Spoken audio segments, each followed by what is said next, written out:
عاطف شكشك عبد المجيد، اللي هي بنتي هدى عاطف شكشك، وضع 9 نظريات هندسية و5 اختراعات. الاختراعات ديت خد منها 4 الهيئة الهندسية للقوات المسلحة. القايمين على مسابقة انتل وهو محسن عبد العزيز مستشار النظم والمعلومات بوزارة التربية والتعليم، ونبيل يوسف مدير إدارة التدريب اللي هو تحت رئاسة محسن عبد العزيز. الاثنين دول المسؤولين عن مسابقة انتل.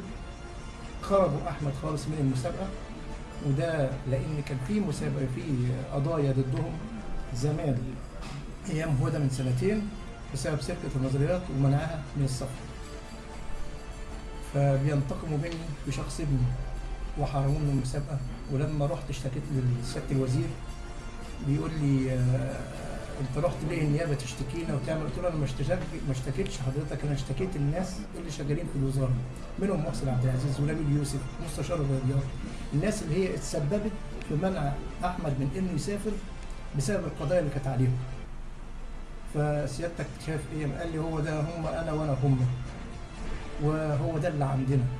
قلت له طب حضرتك هم حاطين النظريات احمد وهدى على موقع الوزاره مش على الموقع، ما فيش الفريم بتاع الوزاره ولا النظريات سجلت بتاريخ كذا رقم كذا، مش موجوده يعني في ورقه بيضاء ومش منسقه. قلت له طيب النظريات تتحط طبعا تحت مسمى نظريات شكشك الرياضيه. قال لي لا، اسم شكشك مش هنحطه علشان الاسم ده مش عاطفي. فرحت اسال في الوزاره، عرفت ان فعلا في مسابقه انتل وان النظريات دخل واحد بيها ولد باسم النظريات دي. ده طبعا بعد تحري، يعني معرضين النظريات للسرقه، مش كفايه سرقنا اتمنعنا من المسابقه، لا كمان دلوقتي تعريض نظريات من المسابقه.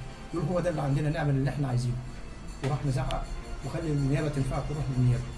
فالمهم كلمت الوزير بعدها بعد ما مشيوا، قلت له حصل كذا. قال لي هات هدى وكرمها هو، وعمل لها برنامج في التلفزيون. ده كل اللي صدر من الدكتور ابراهيم غنيم.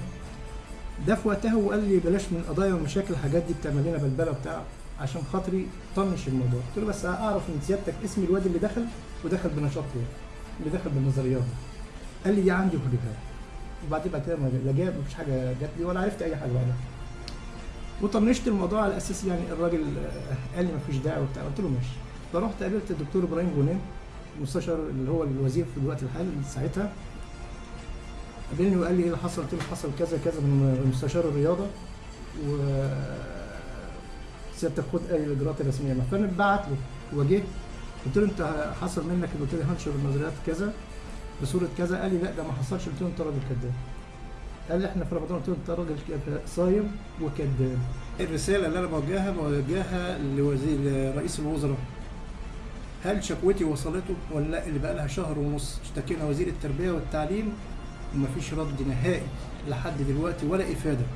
الرساله الثانيه للنيابه الاداريه، لرئيس هيئه النيابه الاداريه، قضيتي في قضيه تبع ضد وزاره التربيه والتعليم المستشارين اللي فيها بقى لها 7 شهور لا استدعونا نتكلم ولا حتى طلبوا حد منهم يكلموه. ده انذار للوزير بوقف جميع المسابقات لحين البت في موضوع هدى شكشك، ولم يقف اي شيء. كان جمال العربي في وقتها. وده الشكوى اللي في مجلس الوزراء ضد وزير التربيه والتعليم. هذه اللي بتحصل اللي احنا بنشوفها ديت، احنا مش حاسين بالامان لاولادنا نهائي على الاطلاق. بالصوره اللي احنا بتتم دي مفيش امان على اولادنا نهائي في البلد. وانا طالب بالتحقيق في الموضوع ده، وللراي العام نشوف اذا كان ده ينفع الوزير يرد علينا الرد ده ويساعد الموظفين على الفساد اللي هم فيه. الوزاره بتغب بالفساد، ودي حقيقه.